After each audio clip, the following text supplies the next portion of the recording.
ဘုရားမြတ်စွာရဲ့အဓိကဟောကြားဆုံးမတဲ့တရားတော်များကိုလိုက်နာကျင့်သုံးခြင်းဟာစိတ်ပူပန်မှုတွေ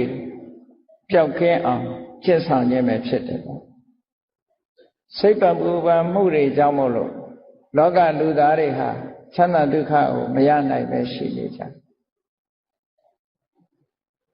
မြည်သည့်လူမျိုးမြည်သည့်နိုင်ငံသားမြည်သည့်ဘာသာဝင်ပဲဖြစ်ဖြစ်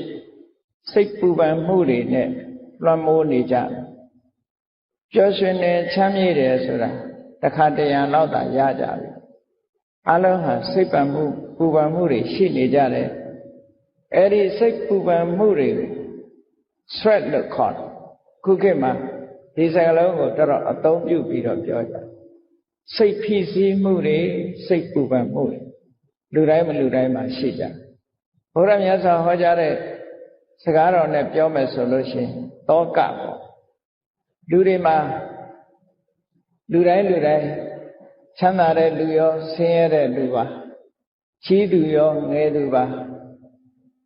လူမျိုးမရွေးဘာသာမရွေး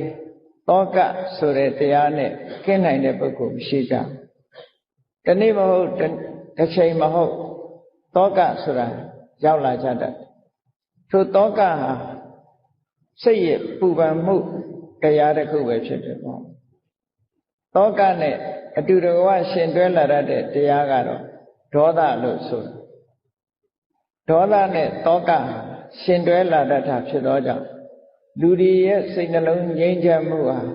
တောကဒေါသဝင်လာပြီဆိုလို့ရှိရင်ဆုံးရှုံးနေတာသွားတယ်ဒါကြောင့်မို့ဘုရားမြတ်စွာရဲ့တရားဓမ္မတွေအဓိကကျင့်သုံးနေထိုင်ကြခြင်းဟာစိတ်ပူပန်မှုကင်းအောင်ကျင့်ဆောင်ခြင်းပဲဖြစ်တယ်လို့ဆိုရင်မမှားဘူးတက်ရှိထင်ရှားဖြစ်နေတဲ့အချိန်ကာလမှာစိတ်ချမ်းသာမှုနဲ့စိတ်နှလုံးအေးချမ်းစွာနေနိုင်မှုကအမှန်တမ်းအရေးကြီးတယ်တောကဟာဘယ်ကြမှာရပ်သွားတယ်လဲလို့ဆိုလို့ရှိရင်အ ਨੇ ဆုံးအနာဂံအဆင့်ရောက်သွားပြီဆိုရင်တော့တောကရပ်တယ်ယဟနာဖြစ်သွားပြီဆိုတဲ့အချိန်မှာတော့စိတ်ပူပန်မှုဆိုတာဘယ်တော့မှမလာတော့ဘူးစိတ်နှလုံးအေးချမ်းတယ်ဒါကြောင့်မို့နောက်ပိတ်ဆုံးအနေနဲ့ပြောမယ်ဆိုရင်ဟရယတတန္တိစိတ်နှလုံးရဲ့အေးချမ်းမှုဆိုတာဟာအရတ္တဖို့ပဲဆိုတာဖြစ်ပါအရတ္တဖို့ဆိုတဲ့အရှင်းမြင့်တဲ့တရားတစ်ခုမျက်မှောက်ပြုမိပြီဆိုလို့ရှိရင်တော့စိတ်နှလုံးပူပန်မှုပါဘယ်တော့မှမလာတော့ဘူးထာဝရအေးချမ်းပြီးတော့စိတ်နှလုံးဟာငြိမ်းချမ်းတဲ့အနေအထားမျိုးကိုရရှိတယ်လို့လက်တွေ့ဘဝမှာပင်စိတ်နှလုံးငြိမ်းချမ်းအောင်ဘုန်းကြီးတို့တွေကျင့်ဆောင်လို့ရတယ်အဲ့လိုကျင့်ဆောင်ဖို့ရအတွက်မြတ်စွာဘုရားကထိုသုတ်တန်တွေမှာနီလံပေးပြီးတော့ဟောထားမှန်မှန်ကန်ကန်ရှုမြင်သုံးသပ်တတ်ဖို့အမှန်တမ်းအရေးကြီးတယ်မှန်မှန်ကန်ကန်ရှုမြင်မှုဟာစိတ်နှလုံးအေးချမ်းမှုရဲ့အစပထမပဲဖြစ်စိတ်နှလုံးအေးချမ်းမှုအတွက်ကျင့်ဆောင်တာမှန်မှန်ကန်ကန်ဆင်ခြင်သုံးသပ်မှုပဲအဖြစ်ဒါဖြင့်စိတ်နှလုံးအေးချမ်းအောင်စိတ်တည်ပူပန်မှုမဖြစ်ရအောင်ဘာကိုဖယ်ရှားရမလဲလို့ဆိုလို့ရှိရင်တွေ့တာမှုဖယ်ရှားတွေ့တာမှုတွေရှိနေသမျှကာလပတ်လုံးစိတ်နှလုံးအေးချမ်းမှုဘယ်သူမှမရနိုင်တွေ့တာမှုသည်စိတ်နှလုံးပူပန်မှုကိုဖြစ်ပေါ်စေတယ်လို့ရသော်ဗျာကိုယ်တိုင်ကလည်းဟောထားတာရှိတယ်လေတဏှာယသာယတိတောကောတဏှာယသာယတိတောကောတောကဆိုတာတဏှာကြောင့်ဖြစ်လာတာတွေ့တာမှုဆိုတဲ့တဏှာရှိနေတဲ့ပုဂ္ဂိုလ်တိုင်းဟာတောကဘယ်လိုမှရှောင်လွှဲလို့မရနိုင်ဘူးတောကကိုရှောင်လွှဲခြင်းလို့ရှိရင်တဏှာကိုလျှော့ချကြရမှာဖြစ်တယ်လူတိုင်းဟာစိတ်နှလုံးအေးချမ်းပြီးတော့တောကကင်းဝေးစွာနေထိုင်ကြတယ်သို့တော့တကယ်ပဲတောကကင်းဝေးပြီးတော့နေနိုင်ကြသလားဆိုမနေနိုင်ကြဘူးဘာဖြစ်လို့မနေနိုင်တာတော့လို့ဆိုတော့အဓိကအကြောင်းဖြစ်တဲ့တွေ့တာမှုကိုမဖယ်နိုင်လို့ပဲ တွေ့တာမှုကိုမဖယ်နိုင်သေးတဲ့မြတ်တောကဆိုတာဘယ်တော့မှရှော့ချနိုင်ကြမှာမဟုတ်ဘူးတဲ့ဒီသဘောကိုဘုန်းကြီးတို့တွေမှတ်သားနိုင်ကြမြတ်စွာဘုရားဟောထားတဲ့တရားဓမ္မတွေဟာအင်တမလက်တွေ့ကြအင်တမလည်းပဲတိကျမှန်ကန်မှန်မှန်ကန်ကန်ဟောထားသည့်အတွက်ကြောင့်မြတ်စွာဘုရားတရားတော်မှာလွဲမှားမှုဆိုတာရှိအင်တမစိတ်ချမြတ်စွာဘုရားကိုယ်တိုင်ကိုယ်ကသက္ခာတောဓမ္မောဓမ္မကိုမှန်မှန်ကန်ကန်ဟောထားတာဖြစ်တယ်ဆိုတာဓမ္မရဲ့ခုံကြီးထဲမှာအတိအလင်းထုတ်ဖော်ပြထားတာရှိဒါကဂရန်တီပေးတဲ့သဘောပဲမြတ်စွာဘုရားရဲ့တရားဟာမှားယွင်းမှုလုံးဝမရှိဘူးမှားယွင်းမှုမရှိုံနဲ့မကဘူးမပြည့်စုံတာလည်းမရှိဘူးပိုလွန်သွားတာလည်းမရှိဘူးစဉ်းစားကြည့်လေမြတ်စွာဘုရားဒီတရားတွေကိုဘယ်တော့မှဟောခဲ့တာတော့ဆိုလွန်ခဲ့တဲ့နှစ်ပေါင်း2600ကဟောခဲ့တယ်ဒါမှမဟုတ်ဒီနှစ်တရားဓမ္မပေါ်လာတဲ့နှစ်ဟာဒီဓမ္မစကြာတရားဟောတဲ့နှစ်လို့လည်းပြောလို့ရတယ်ဓမ္မပေါ်လာတဲ့နှစ်မြတ်စွာဘုရားအဆုံးအမတွေစတင်ပေါ်လာတဲ့နှစ်အရေးအတွက်ဟာဒီကနေ့ဆိုလို့ရှိရင်နှစ်ပေါင်း2600လို့ပြောနော်နှစ်ပေါင်း2600ရှိသွားပြီအဲ့ဒါလို့နှစ်ပေါင်း2600ကဟောခဲ့တဲ့တရားတွေဟာဒီကနေ့ကြည့်မယ်ဆိုလို့ရှိရင် out of date ဖြစ်သွားတာတခုမှမရှိဘူးနော်ဒီတခြားအရာတွေဆိုလို့ရှိရင်ခေတ်မမီတော့လို့တော့မဟုတ်ဒီအသုံးမကျတော့လို့ဖြစ်လိုက်ရတာတွေအများကြီးရှိမြတ်စွာဘုရားတရားတော်မှာဒီကနေ့ထိအောင်တစ်လွင်ပြီးတော့မှန်ကန်နေတော့မရှိဒါဘာဖြစ်လို့လဲလို့ဆိုလုံးဝမှန်ကန်လို့ပဲပေါ့လူသားတွေရှိနေသမျှကာလပတ်လုံးမြတ်စွာဘုရားတရားတော်ဟာမှန်ကန်နေအောင်ပါပဲတရားဝါတွေရှိနေသမျှကာလပတ်လုံးမြတ်စွာဘုရားတရားတော်ဟာမှန်ကန်နေမှာဘယ်တော့မှမှားသွားတယ်မရှိဘူးစဉ်းစားကြည့်နေမြတ်စွာဘုရားကသစ္စာ၄ပါးကိုဟောခဲ့တယ်အေးခေတ်ပြောင်းလာသည့်အတွက်ကြောင့်ရှင်ဘုရားဟောခဲ့တဲ့သစ္စာ၄ပါးဟာနော်တပါးလျှော့လို့ရနေပြီခုခေတ်မှာဘယ်ဟာကခေတ်မမီတော့ဘူးလို့ဆိုသစ္စာ၄ပါးဟာတပါးပိုးနေတယ်ဆိုပြီးတော့တပါးကိုလျှော့လို့လည်းမရနောက်ထပ်ပြီးတော့သစ္စာ၅ပါးပါလို့ထပ်တိုးခြင်းလို့လည်းမရသူဟာလည်းသူမှန်မှန်ကန်ကန်တိတိကျကျအရှိတိုင်းပဲပြည့်လုံးဝပြည့်စုံတယ်ဒီကုန်းလေးကိုကေဝလပရိပုံဏလုံးဝပြည့်စုံတယ်မြတ်စွာဘုရားတရားတော်ပရိသုဒ္ဓတကယ်ကိုတန့်ဆက်အမှားယွင်းခင်းနေဖယ်ရှားပြည့်စရာမရှိဘူးနိဗ္ဗာန်ရောက်ကြောင်းအကျင့်ပฏิပဒါကိုဟောတဲ့အခါမှာလည်းမဂ္ဂင်၈ပါးဒီမဂ္ဂင်၈ပါးဟာမိမိတို့တဏ္ဍာမှာတကယ်ဖြစ်အောင်ကြိုးစားထားပြီဆိုလို့ရှိရင်နိဗ္ဗာန်လမ်းကိုရောက်ဖို့ရသိချဘယ်ရာဖြစ်မဂ္ဂင်၈ပါးနဲ့မလုံလောက်ဘူးနောက်ထပ်တစ်ခုထပ်တိုးဖို့လိုအပ်တယ်ဆိုတာမရှိဘူး၉ပါးလို့သတ်မှတ်เสียရလည်းမရှိဘူး9ပါးလို့လျှော့ချเสียရလည်းမရှိဘူးလို့ဒီလိုဆိုလိုတာပေါ့အဲ့တော့မြတ်စွာဘုရားတရားတော်ဟာဘယ်ခေတ်ဘယ်အခါမှာပဲဖြစ်ဖြစ်ပယ်ဖြစ်เสียဆိုတာမရှိသလိုဖြစ်ဆွက်เสียဆိုတာလည်းမရှိဘူးတဲ့ဒါဘာဖြစ်လို့လဲလို့ဆိုလုံးဝမှန်ကန်နေလို့သွားခါတခုံဆိုတာအဲ့ဒါကိုပြောတကယ်ကိုတိကျမှန်တယ်အေးတချို့တရားကမှန်တော့မှန်တယ်သို့တော့မှန်ပေမဲ့လို့ကျင့်သုံးလိုက်နာတဲ့ပုဂ္ဂိုလ်တွေကလက်တွေ့သိနိုင်တာမဟုတ်ဘူးဆိုလို့ရှိရင်လည်းအသုံးမဝင်ဘူး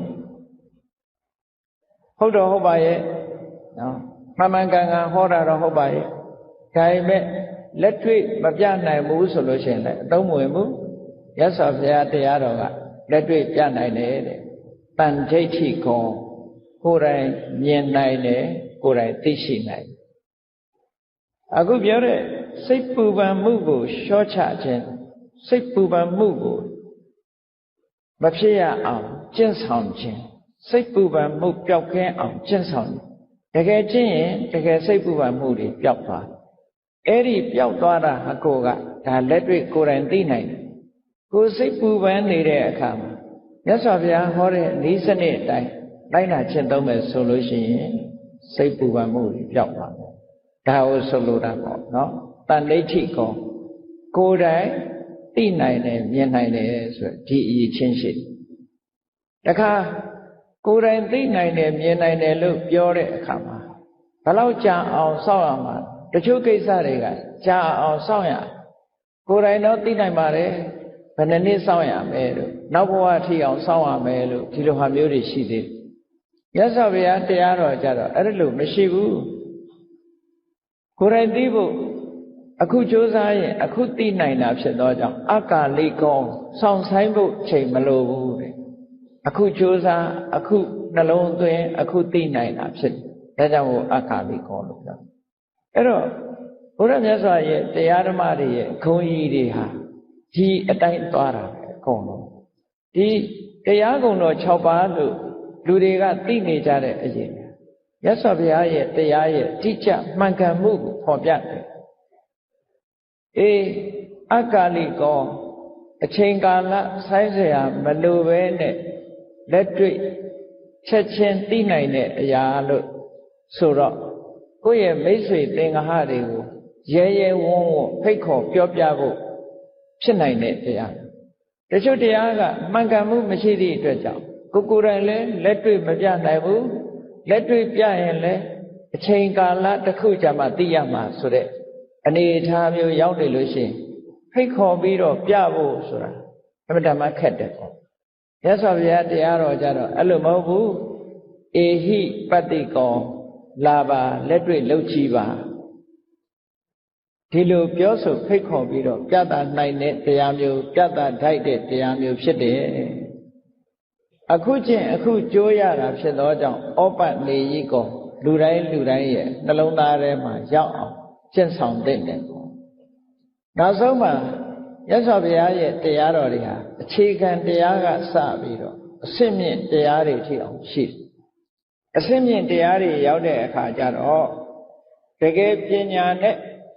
အသိပညာလည်းမြင့်မားဖို့လိုတယ်ပေါ့တရားကအစစ်မြင့်တယ်ပညာကအစစ်နှိမ့်နေတယ်ဆိုလို့ရှိရင်လည်းမသိနိုင်ဘူးဒါကြောင့်မို့လို့ပစ္စတံဝေရိတကောဝိညူဟိဝိညူလို့ခေါ်တဲ့တကယ်ပညာရှိပုဂ္ဂိုလ်တွေမှာမိမိကိုယ်တိုင်ဘုရားမြတ်စွာရဲ့တရားဓမ္မကိုသိရှိနားလည်နိုင်အဲ့တော့ဒီအရေးချင်းတွေကိုကြည့်လိုက်မယ်ဆိုလို့ရှိရင်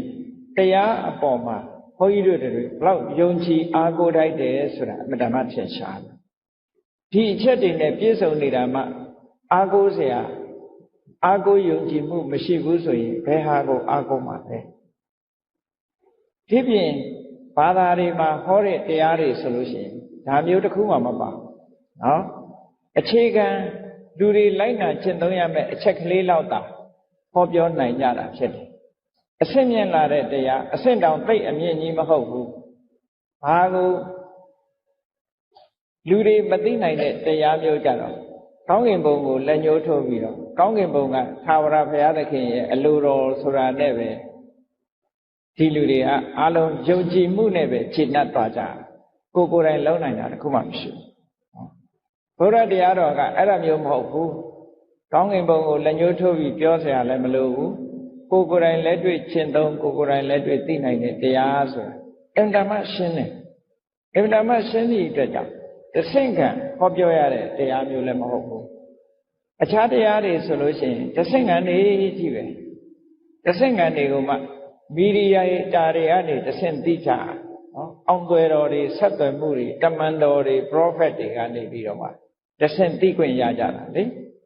ဘုရားရဲ့တရားတော်ကအဲ့ဒါလို့ဈာခံပုဂ္ဂိုလ်တဦးတယောက်မီဒီယာတာလိုအပ်တာမျိုးမဟုတ်ဘူးကိုယ်တိုင်လုပ်ရင်ကိုယ်တိုင်သိနိုင်တယ်ဆိုတာအမှန်တမ်းထင်ရှားအေးတချို့ကဘာသာတရားတွေဟာတူတူပဲနဲ့ရောပြီးတော့ပြောလေးရှိတယ်မတူဘူးဆိုတာအမှန်တမ်းကွာမတူဘူးဆိုတာအမှန်တမ်းဘုရားဘာသာကလွဲလို့ရှိရင်တော့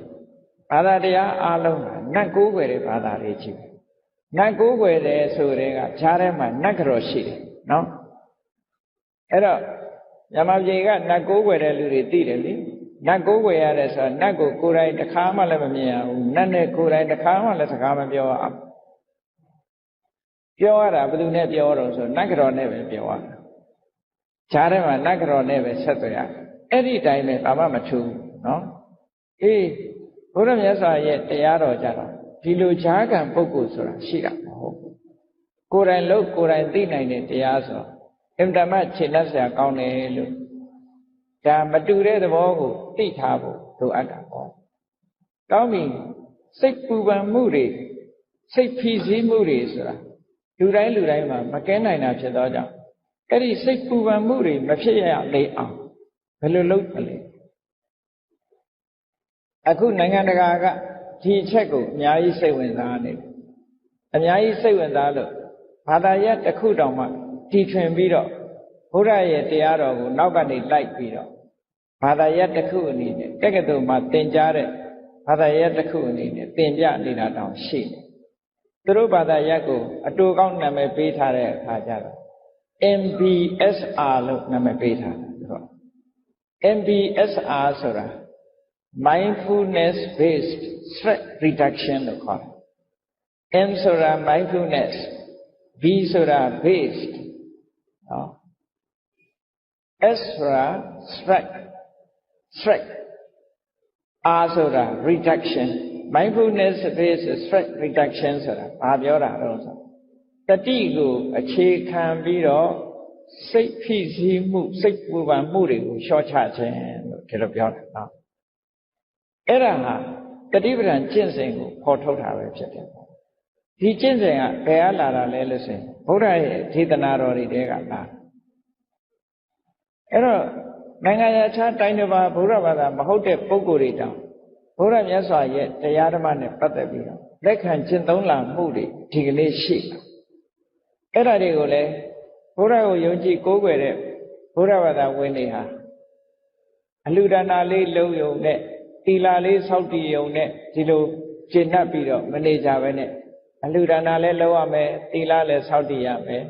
အခုပြောတဲ့စိတ်ပူပန်မှုတွေကိုလျှော့ချတဲ့လက်တွေ့ကျင့်ဆောင်မှုတွေကိုလည်းလုပ်ဖို့လိုအပ်တယ်အဲ့ဒါမှမြတ်စွာဘုရားရဲ့အဆုံးအမဩဝါဒဟာပြည့်ပြည့်စုံစုံဖြစ်တယ်ပေါ့အေးဒါကြောင့်မို့ဒီစိတ်ပူပန်မှုကိုလျှော့ချအောင်ကျင့်မယ်ဆိုလို့ရှိရင်ဘလို့အတိစကျင့်မြတ်စွာဘုရားဟောထားတဲ့တုတ်တန်တစ်ခုကိုခြေခံပြီးတော့ဘုန်းကြီးတို့တွေဒီနေ့ရှင်းပြီးတော့ပြော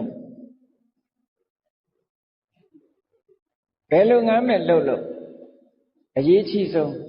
မြတ်စွာဘုရားကမဂ်ကင်၈ပါးဆိုတာလမ်းခင်းပြထားတာရှိနော်လမ်းခင်းပြထားတယ်အားလုံးသိကြတဲ့အတိုင်းမဂ်ကင်၈ပါးဆိုတာဟာတစ်ခုနဲ့တစ်ခုအင်တန်မှဆက်သွယ်ပြီးတော့ဟောကြားထားတဲ့တရားတစ်ခုမဂ်ကင်၈ပါးကိုအရင်သဘောပေါက်အောင်ပြောရမယ်ဆိုမက္ခဆိုတဲ့ရဲ့အဓိပ္ပာယ်ကစပြီးပြောမက္ခကိုဒီကနေ့အင်္ဂလိပ်လိုပြန်တဲ့အခါကျတော့ path လို့ပြန် path ဆိုတာလမ်းပဲဝေးလို့ပြန်လို့ရှိရင်နီးလမ်းပဲ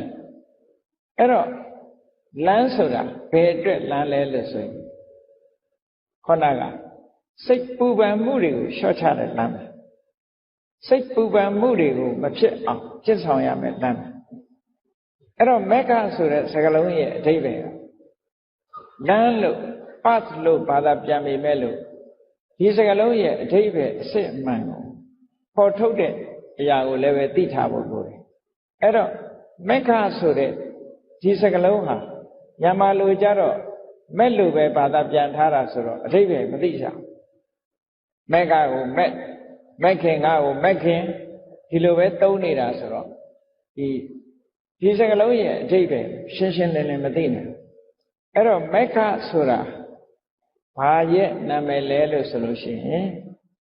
ရှစ်ခုကိုပေါင်းထားတဲ့အမည်တစ်ခုဖြစ်တယ်ခုခေတ်စကားနဲ့ပြောမယ်ဆိုရင် 8 in 1ပေါ့နော်ရှစ်ခုကိုတစ်ခုတည်းလှုပ်ထားတယ်ရှစ်ခုရဲ့အပေါင်းကိုမက္ခလို့ခေါ်တယ်ဆိုတော့မက္ခဆိုတာတစ်ခုစီကိုမခေါ်ဘူးရှစ်ခုပေါင်းထားမှခေါ်တယ်ဆိုပါစို့ဥပမာမဲ့တစ်ပင်ဆိုတာတစ်ပင်ဆိုတဲ့အမည်ဟာအလုံးကိုခြုံခေါ်တဲ့အမည်ဖြစ်တယ်တစ်ခုစီခွဲလိုက်မယ်ဆိုလို့ရှိရင်တစ်ပင်မှာဘာရှိတယ်ဆိုအမြင့်ရှိတယ်ပင်စီရှိတယ် အကိုင်းရှိအခက်ရှိအရွက်ရှိအပွင့်ရှိအသီးရှိအဲ့ဒါတွေအကုန်ပေါင်းလိုက်တဲ့အခါမှာတစ်ပင်ဆိုဖြစ်တာလေတခုတည်းကိုတစ်ပင်မခေါ်ဘူးအမြစ်ကိုမေးရင်ဒါကအမြစ်ပဲတစ်ပင်မဟုတ်ဘူးပင်စီကိုပြောပြန်တော့ဒါကပင်စီပဲတစ်ပင်မဟုတ်ဘူးအကိုင်းကိုထောက်ပြန်ရင်လည်းဒါကအကိုင်းပဲတစ်ပင်မဟုတ်ဘူးအရွက်တို့အပွင့်တို့အသီးတို့ဆိုလဲသူ့နာမည်နဲ့သူရှိသို့တော့အဲ့ဒီ၈ခုပေါင်းလိုက်တဲ့အခါကျတော့မက္ခဒီတစ်ပင်လို့ခေါ်တယ်လောကလူတွေသုံးနေတဲ့အရာတွေဟာဒီတိုင်းကြီးပဲကားလို့ခေါ်တာရောကားလို့ခေါ်တာလဲပေါင်းထားတာတွေခေါ်တာပဲဘယ်ဟာကားတုံးလို့တစ်ခုစီပြောရမယ်ဆိုရင်ကားမရှိတော့နော်ပေါင်းထားလို့ရှိရင်ကားပဲကားဘော်ဒီရဲ့ဘိန်းရဲ့အင်ဂျင်ရဲ့အကုန်လုံးပေါင်းထားတဲ့အခါမှာကားလို့ခေါ်တာလေတစ်ခုစီကြတော့ကားလို့မခေါ်ပြန်ဘူးအဲ့ဒါလိုပဲမဂ္ဂင်၈ပါးဆိုတဲ့မက္ခဆိုတဲ့အရာဟာ၈ခုကိုပေါင်းပြီးတော့ခေါ်ထားတဲ့အရာဒီလိုပြောတာကိုယ်တဏ္ဍာမှာဖြစ်တဲ့ဒီစိတ်ထဲမှာရှိနိုင်တဲ့စွမ်းအားတတ္တိရှိတဲ့ဒီ၈ခုသဘာဝတရား၈ခုကိုမက္ခလို့ခေါ်တယ်ဒါဖြင့်ဘာဖြစ်လို့မက္ခလို့ခေါ်တယ်လဲဆိုတာကိုစဉ်းစားကြည့်အောင်မက္ခလို့ခေါ်ရင်အဓိပ္ပာယ်ကဘာတော့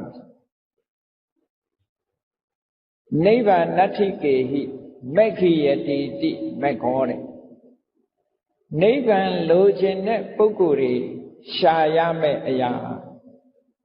လောကလူတွေဆုတောင်းနေကြတယ်နိဗ္ဗာန်ချမ်းသာကိုမျက်မှောက်ပြုရပါလို့ဣဒံမေပုံညာနိဗ္ဗာန်တပစ္စယောဟောတုလို့ဆိုပြီးတော့နိဗ္ဗာန်ကိုဆုတောင်းတယ်အဲ့ဒီလိုနိဗ္ဗာန်ကိုလိုချင်ပြီဆိုလို့ရှိရင်ကိုယ်တဏ္ဍာမှာဘာတွေဖြစ်အောင်လုပ်ရမလဲဆိုဟောဒီမဂ္ဂင်၈ပါးဖြစ်အောင်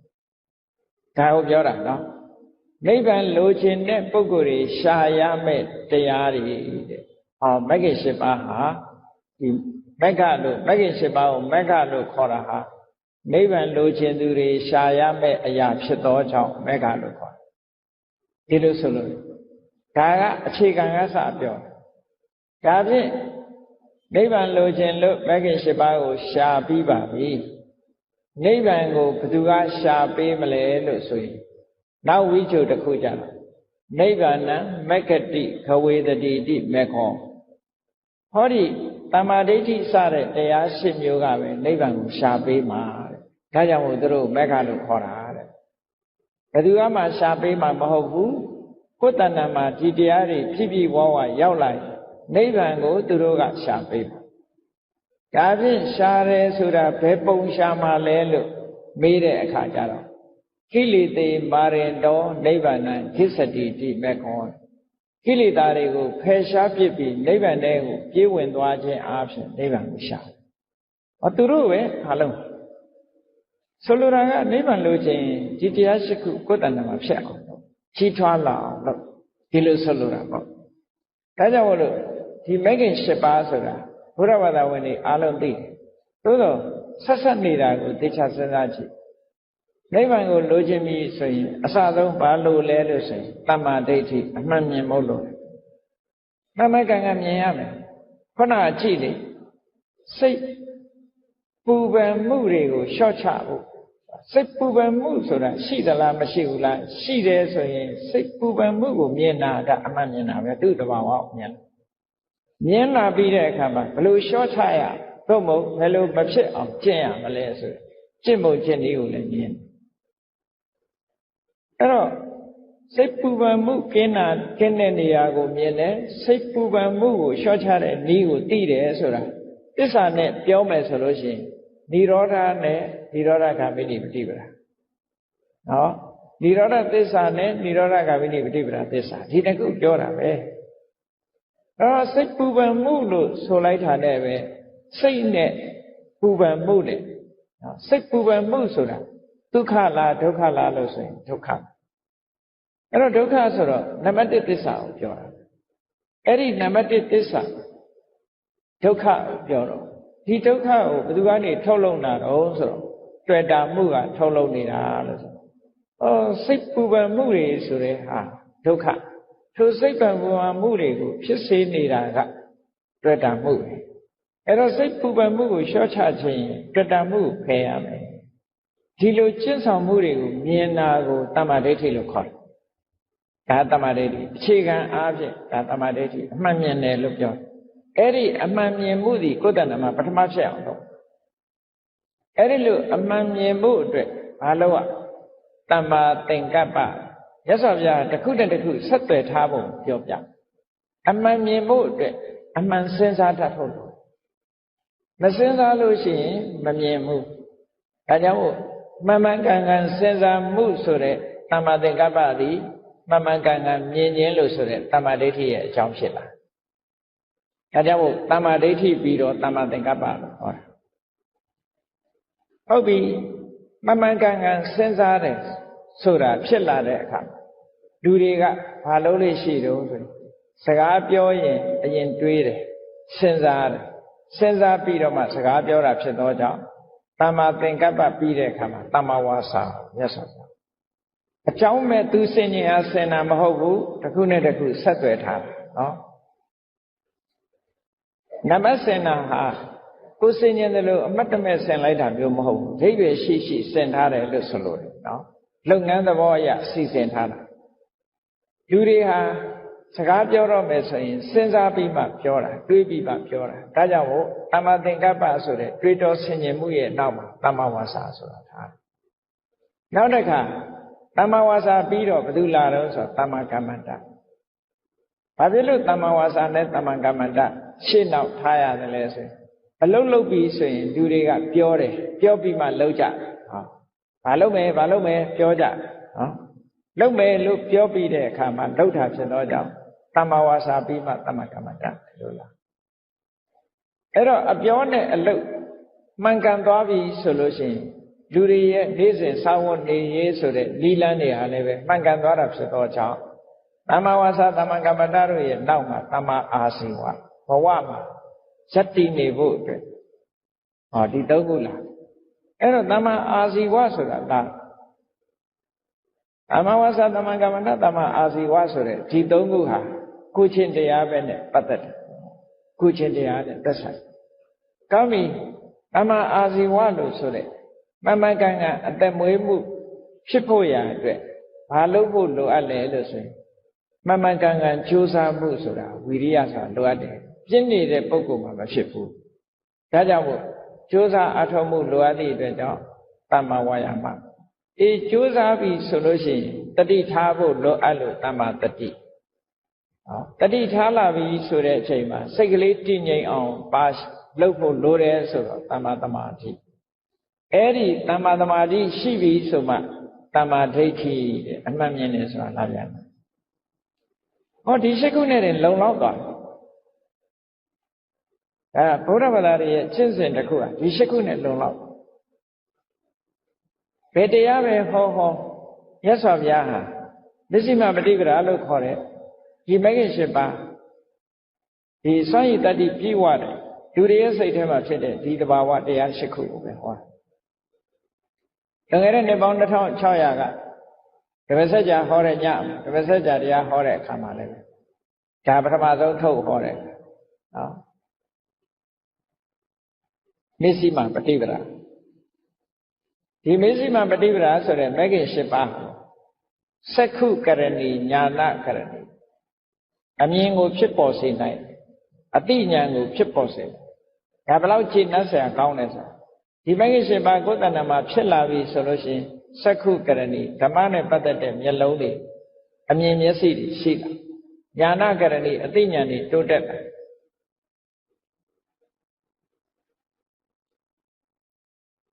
အဘိညာယသံမောရာယနိဗ္ဗာန်ထူးကဲတဲ့အတိညာ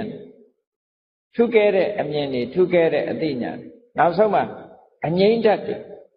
ခဏပြောတဲ့စိတ်ရဲ့ပူပန်မှုတွေကိုငြိမ့်ဖို့အတွက်ဒါတွေကဖြစ်လာနိဗ္ဗာန်ယငြိမ့်လာဖို့အတွက်ဒါတွေဖြစ်လာဆိုတော့ဘုန်းကြီးတို့တွေမှာမြတ်စွာဘုရားသခင်ကိုရောမြတ်ကဒီမှန်ကန်တဲ့ကျင့်စဉ်တစ်ခုကြာကြာနာနာလမ်းစဉ်ချပြပြီးတော့ပေးထားတဲ့အချိန်မှာတပိတာဝကတွေတဲကလည်းလိုက်နာကျင့်သုံးသည့်အတွက်ကြောင့်အောင်မြင်မြင်အထွတ်ထိပ်ရအောင်အကျိုးကျေးဇူးတွေခံစားသွားရအဲ့တော့ဘုန်းကြီးတို့တွေလည်း ဒီလိုမနေပဲနဲ့မြတ်စွာဘုရားသခင်ကိုရမြတ်ရဲ့တရားဓမ္မတွေမိမိတို့လက်လန်းမိသမျှနှလုံးသွင်းဆင်ခြင်ကျင့်ကြံကြိုးကုပ်အားထုတ်ကြမယ်ဆိုလို့ရှိရင်နောက်ဆုံးမှာအကျိုးကျေးဇူးတွေကိုရတယ်အခုပြောတဲ့အကျိုးကျေးဇူးတွေကိုခံစားရမှာဖြစ်တယ်ဒီလိုဆုံးလို့တာအဲ့တော့ကောင်းပြီစိတ်ပူပန်မှုတွေမဖြစ်အောင်ကျင့်ဆောင်စိတ်ပူပန်မှုတွေပျောက်အောင်ပျောက်ကင်းအောင်ကျင့်ဆောင်မယ်ဆိုလို့ရှိရင်ဘာလုပ်ရမလဲခြေခံကသမ္မာဝါစာသမ္မာကမ္မန္တသမ္မာအာဇီဝဆိုရယ်ကိုကျင့်သီလကိုကျင့်သီလဆိုတာလူမှာတစ်ဖက်သားနဲ့စကားပြောဖို့အတွက်လှုပ်ဆောင်ဖို့အတွက်အရေးကြီးတဲ့အချက်နှစ်ခုရှိတယ်ဘာလို့ဆိုနှုတ်ရကိုယ်ဟောတဦးနဲ့တူပြောပြီဆိုရင်ပြောတယ်လုပ်တယ်ဒီနှစ်ခုဟာဆက်သွယ်မှုနဲ့ပတ်သက်လာစိတ်ထဲဖြစ်တာကိုဒီနေရာမှာမပြောဘူးအဲ့တော့နှုတ်နဲ့ထုတ်ပြောပြီဆိုတဲ့အခါမှာနှုတ်ကိုစီကံထားဖို့လိုအပ်တယ်တမ္မာဝါစာဆိုတာနှုတ်ကိုစီကံထားတာလူတွေကပြောကြတယ်ပါဇက်ဆိုတာတဲ့ထမင်းစားဖို့နဲ့စကားပြောဖို့ထားတာမဟုတ်ဘူးလားဆိုဟုတ်တာပေါ့နော်ပါဇက်ကဘာလုပ်ထားတော့ဆိုထမင်းစားဖို့ရဲ့စကားပြောဖို့ဒီတစ်ခုဟုတ်ပြီထမင်းစားဖို့ဆိုတဲ့အခါမှာစားကြင်ဟာတွေရှောက်စားရင်ရောကျမကြီးမထိခိုက်ဘူးလားထိခိုက်တယ်ပါဇက်ကလည်းပဲပြောကြင်ဟာတွေရှောက်ပြောမယ်ဆိုလို့ရှိရင်မထိခိုက်ပြီဘူးလားထိခိုက်တာဒါကြောင့်မို့စားကြင်ဟာတွေစားလို့လည်းမဖြစ်ဘူးပြောကြင်ဟာတွေပြောလို့လည်းမဖြစ်ဘူးစီကံထားဒီလိုဆိုလို့အဲ့ဒီနှုတ်ကိုစီကံထားတာကိုပဲတမ္မာဝါစာလို့ခေါ်တာဘယ်လိုစီကံချက်တွေထားတော့ဆိုလိမ့်မပြောဘူးမှန်ကနာကိုပဲပြောတယ်နော်လိမ့်မပြောဘူးမှန်တာကိုပဲပြောတယ်ခုံးမတိုက်ဘူးတူနဲ့တူညင်ညွတ်အောင်ပဲပြောတယ်ဆဲရဲတိုင်းထွာကျမ်းသောစကားကိုမပြောဘူးယဉ်ကျေးတိမ်မွေ့စွာပြောတယ်တရားလက်လွတ်စကားတွေကိုမပြောဘူးအကျိုးရှိတဲ့စကားကိုသာပြောမယ်ဟောဒါနှုတ်ရဲ့စီကံချက်တွေအဲ့ဒါဆိုရင်တမ္မာဝါစာအခြေခံကောင်းပါသမ္မာကမ္မန္တဆိုတာလည်းပဲကိုယ်ဒီလျောက်လုပ်တဲ့အခါမှာနော်သူများအသက်ကိုယ့်ရဲ့လုပ်ရကြောက်တစ်ဖက်သားအသက်ဆုံးရှုံးသွားတာမျိုးမဖြစ်စေရတစ်ဖက်သားပစ္စည်းဥစ္စာတွေဆုံးရှုံးသွားတာမျိုးမဖြစ်စေရတစ်ဖက်သားစိတ်ထိခိုက်သွားအောင်မလုပ်အောင်ဟောသုံးခုပဲအာနာတိပါဒအရိဏဒါနကာမေတုမိစ္ဆာစာဟောတရားရှောင်လိုက်လို့ရှိရင်တမ္မာကမ္မန္တဖြစ်အဲ့ဒီပြောခဲ့တဲ့ဒီ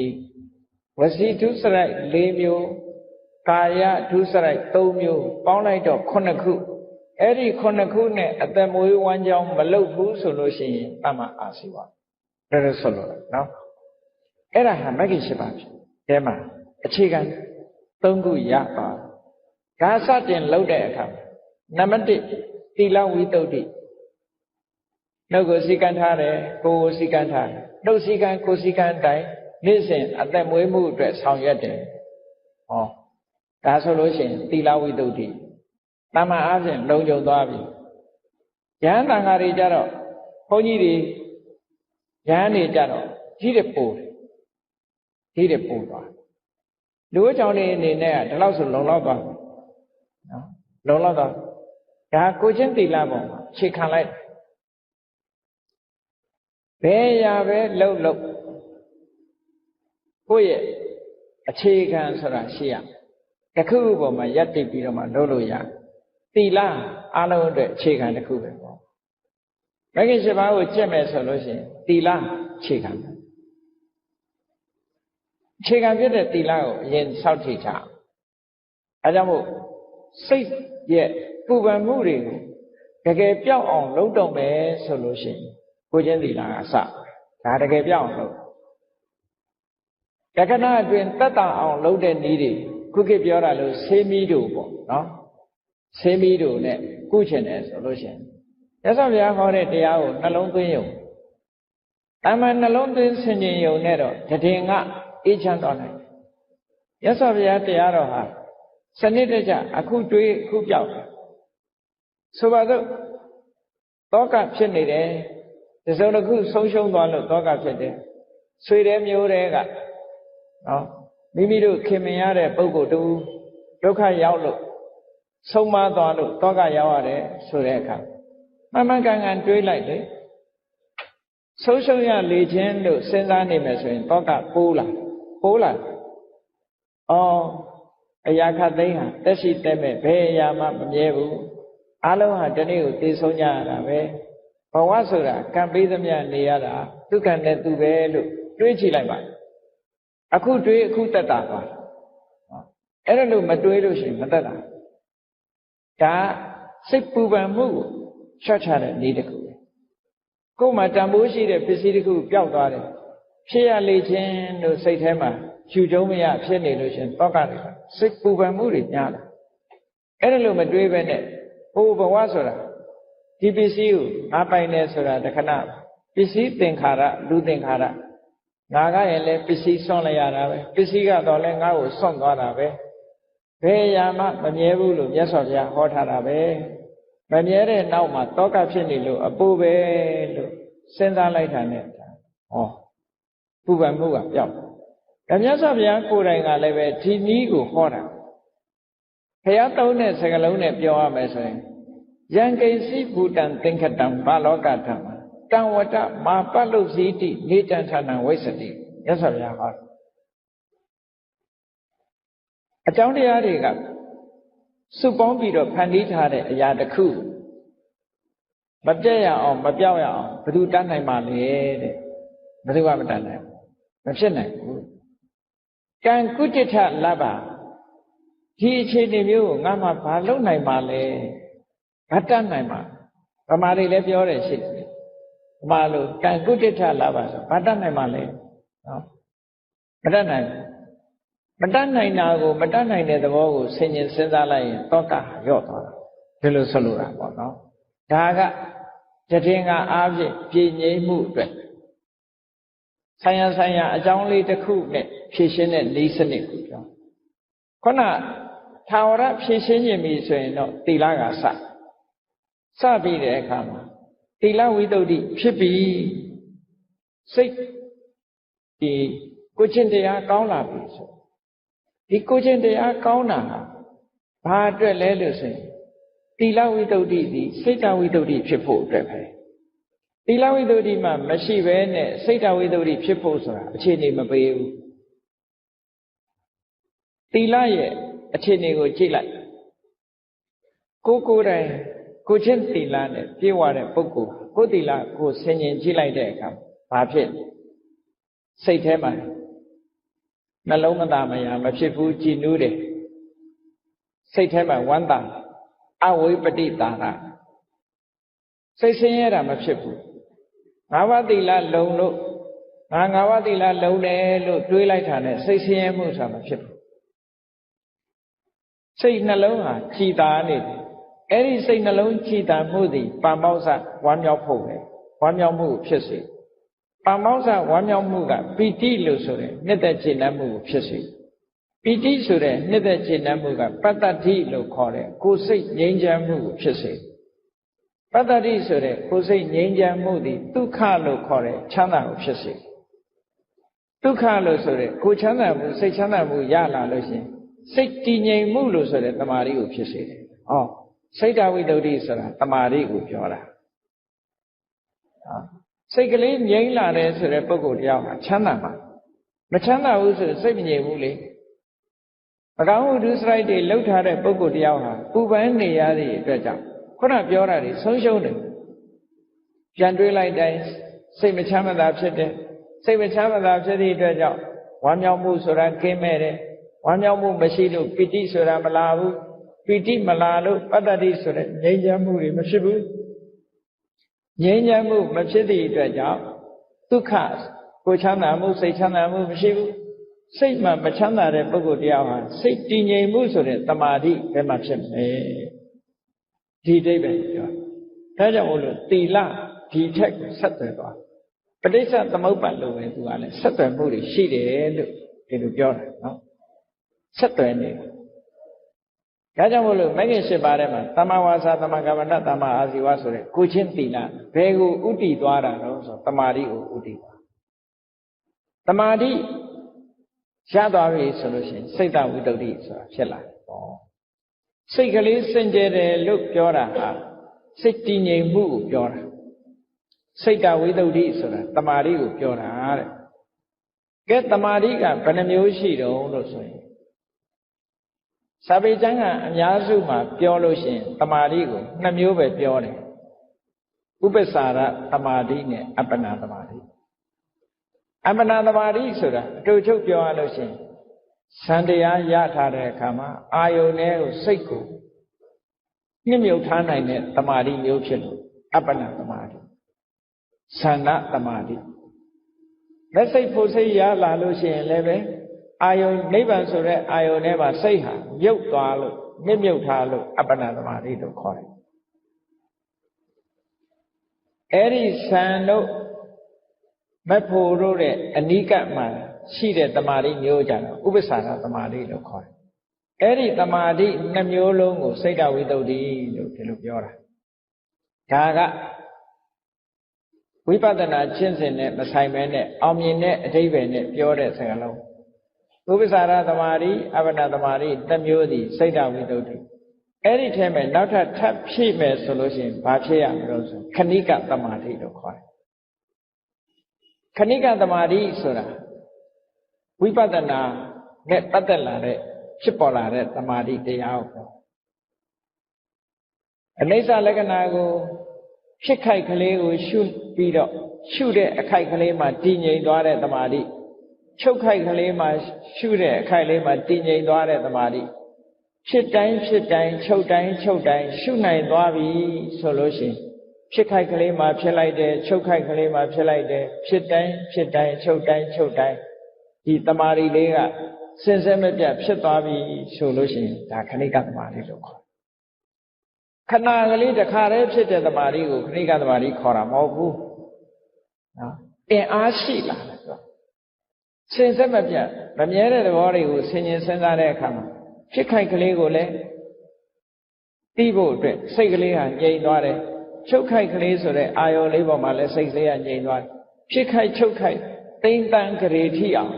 ဒီတမာတိကဇက်တိုက်ဖြစ်နေတယ်ဆိုရင်သူကလည်းအင်အားကောင်းတဲ့တမာတိတစ်မျိုးဖြစ်လာတယ်လို့ဒီလိုပြောအဲ့ဒီခဏိကတမာတိဟာနာဟိခဏိကတမာတိဝိနာဝိပဿနာနာမတံဘဝတိတဲ့ခဏိကတမာတိမပါဘဲနဲ့ဝိပဿနာမဖြစ်ဘူးဆိုတော့ခဏိကတမာတိဆိုတာဝိပဿနာတမာတိကိုပြောတာလို့ပြောရင်လည်းရတယ်နော်အပ္ပနာတမာတိဥပ္ပစာရတမာတိတို့ဆိုတာကသမထတမာတိတွေကိုပြောတာသမထကျင့်စဉ်ကရတဲ့တမာတိတွေကိုပြောအပ္ပနာတမာဥပ္ပစာရတမာတိနဲ့အပ္ပနာတမာတိကသမထကျင့်စဉ်နဲ့သက်ဆိုင်ခဏိကတမာတိဆိုတာဝိပဿနာနဲ့သက်ဆိုင်တယ်ဝိပဿနာဉာဏ်နဲ့ရှင်တွဲလာတဲ့ဒီတမာတိဟာဒလဆက်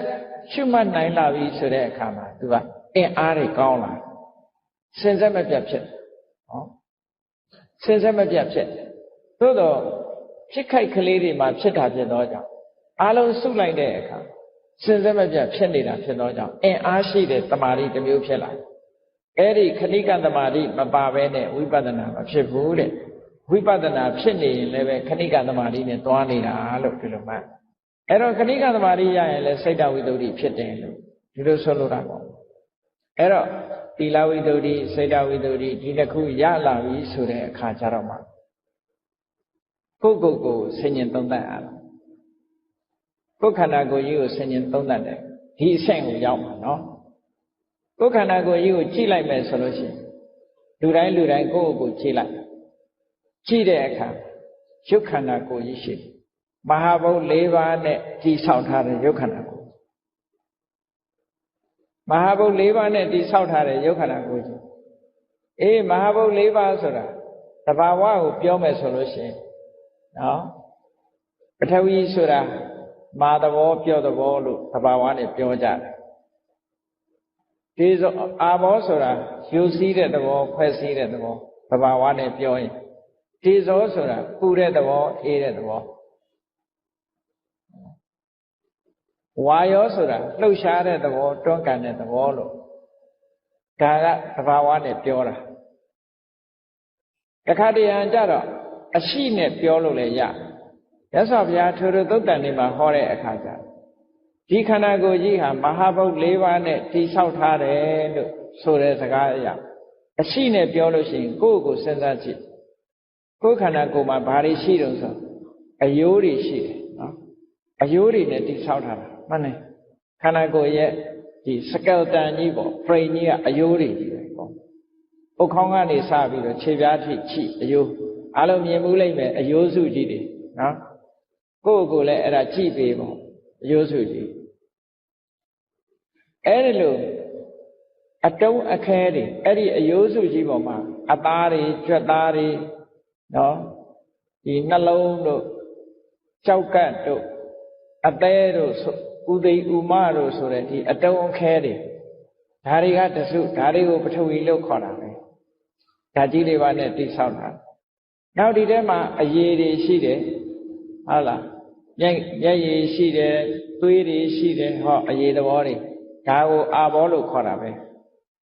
နောက်ပူတဲ့သဘောအေးတဲ့သဘောအပူတွေအေးတွေခန္ဓာကိုယ်မှာကိုယ်ငွေ့တွေရှိတယ်အစာတွေကျဉ်ညက်သွားလောက်အောင်ပူတဲ့အပူရှိတယ်ခန္ဓာကိုယ်ကြီးတစ်ဖြည်းဖြည်းရင့်လာအောင်ပိုးလာအောင်ပူတဲ့အပူတွေရှိတယ်အဲ့ဒီအပူတွေမှန်သမျှကိုသေဇောလို့ခေါ်တယ်နေ့စဉ်နဲ့ညအသက်ရှူသွင်းထုတ်နေတဲ့လေတွေရှိတယ်တခြားလေတွေလည်းရှိတယ်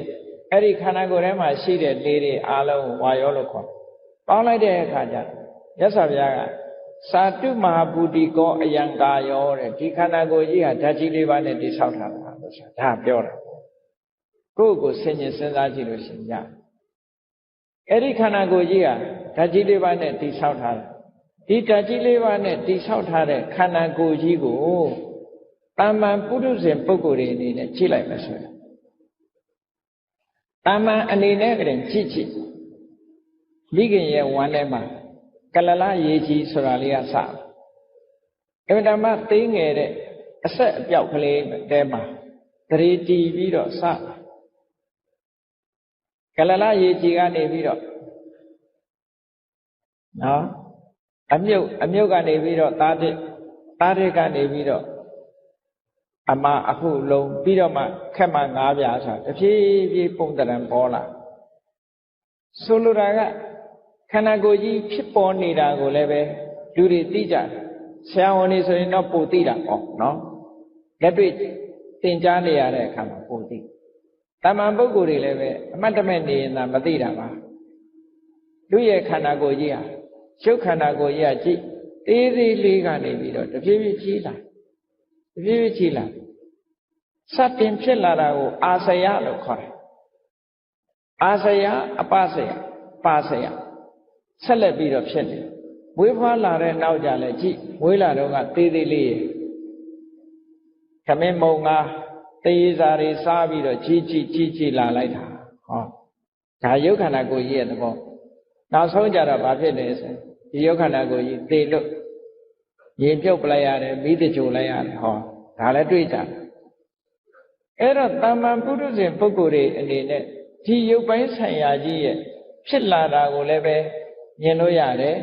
နောက်ဆုံးပြတ်သွားပြီးတော့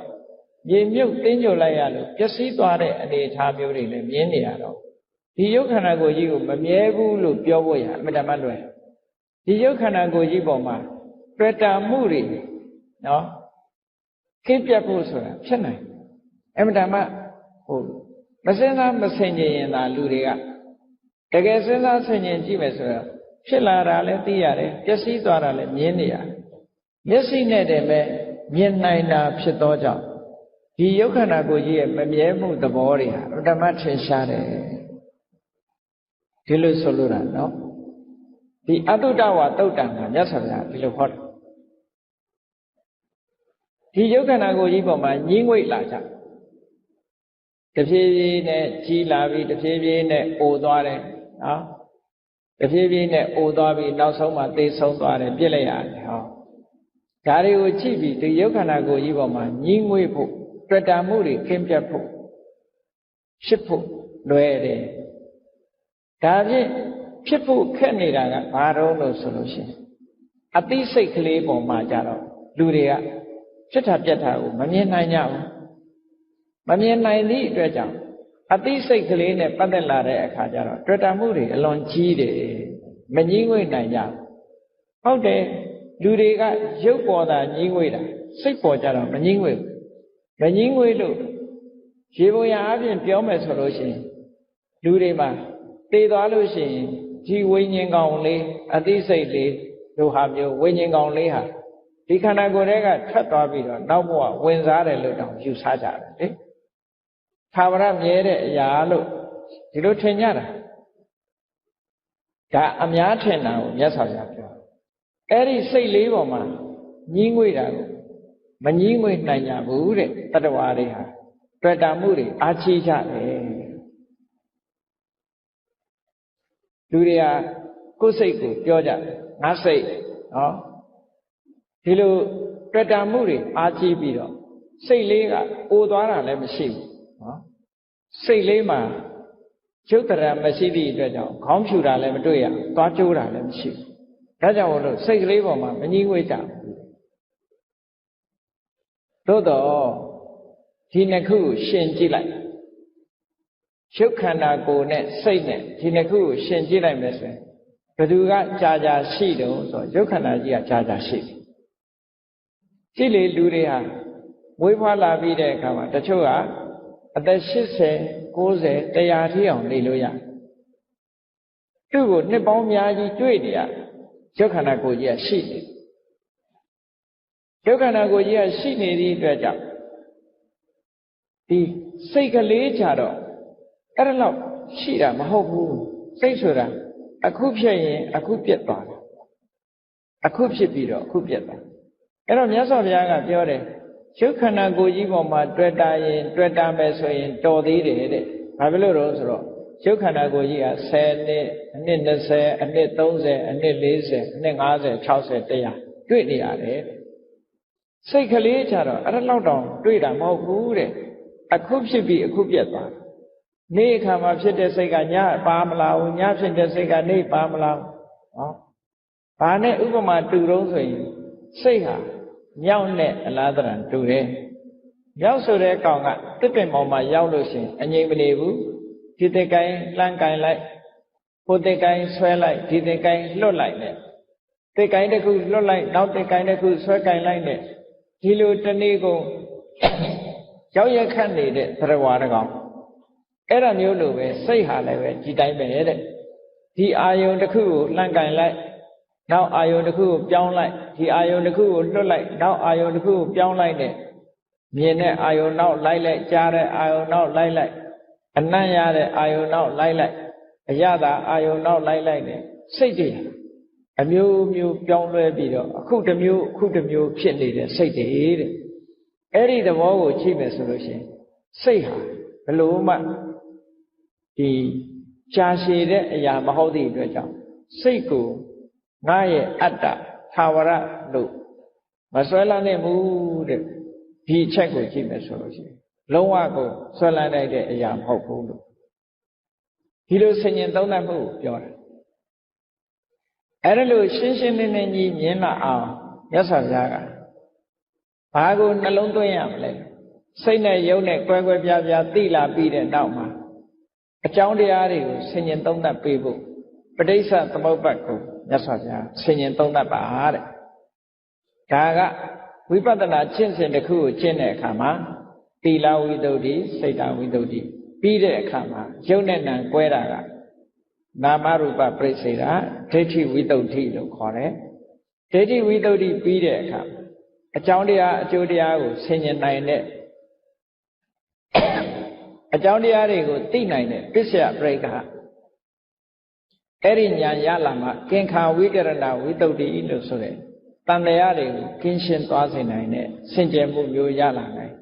အဲ့ဒါကိုရဖို့ရအတွက်ပဋိစ္စသမုပ္ပါဒ်ကိုဆင်ញင်စဉ်းစားပါတဲ့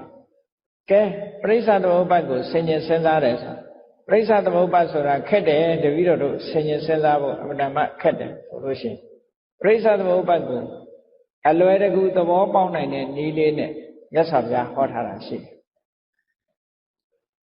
အကြောင်းလေးကြောင်းကိုအရင်မှတ်ရ နော်ဣမတမိန်တတိဣရံဟောတိနံပါတ်1ကဒီအကြောင်းတရားရှိလို့ဒီအကျိုးတရားရှိဒါရှိလို့ဒါရှိတယ်ပေါ့တမန်ပြန်မယ်ဆိုရင်ဒါရှိနေဒါရှိကဲစဉ်းစားကြည့်တစ်ပင်ရှိနေလို့ရှိရင်တစ်ပင်ရိပ်ဆိုတာရှိတယ်တစ်ပင်ကိုခုတ်ပြလိုက်ရင်တစ်ပင်ရိပ်ဟာရှိပါအောင်မရှိဘူးတစ်ပင်ရှိနေရင်တစ်ပင်ရိပ်ရှိမှာအခုကြည့်တရားစစ်မီးရှိနေသမျှကာလပတ်လုံးအလင်းရောင်ရှိဟာတရားစစ်မီးမရှိတော့ဘူးဆိုရင်အလင်းရောင်လည်းမရှိတော့ဒါရှိလို့ဒါရှိတယ်ဆိုတာကြည့်အကြောင်းပေါ်မှာယက်တည်နေရပုံကိုစဉ်းစားကြည့်ပါဘုန်းကြီးတို့တရားနာပရိသတ်တွေအခုလိုငြိမ်ငြိမ်နဲ့ထိုင်းနေနိုင်တာဘာဖြစ်လို့လဲအောက်ကချမ်းရှိလို့ချမ်းမရှိဘူးဆိုရင်အောက်ငင်မြေမှာထိုင်းနေလို့မှမရဘူးလေဒါရှိလို့ဒါရှိတယ်ဆိုတဲ့သဘောဟာဒါပရိစ္ဆေသမုပ္ပါဒ်ကိုအတော်ကျုပ်ပြောတဲ့ဟာအကြောင်းတရားရှိနေသည့်အတွက်ကြောင့်အကျိုးတရားရှိနေဣမတဥပ္ပါဒာဣဒံဥပ္ပစ္စတိဒီအကြောင်းတရားဖြစ်ပေါ်နေခြင်းကြောင့်ဒီအကျိုးတရားဖြစ်ပေါ်နေဆိုပါတော့တရားစစ်မီးရှိနေခြင်းကြောင့်အလင်းရောင်ဟာဖြစ်ပေါ်နေတရားစစ်မီးဖြစ်လာခြင်းကြောင့်အလင်းရောင်ဟာဖြစ်ပေါ်နေတယ်ဣမတမိန်အတတိဣဒံနာဟောတိဒါမရှိတော့ရင်ဟိုဟာလည်းမရှိတော့တရားစစ်မီးမရှိတော့ရင်အလင်းဆိုတာမရှိတော့နေမရှိတော့ရင်အလင်းဆိုတာမရှိတော့ဟောဒီလိုဆိုလို့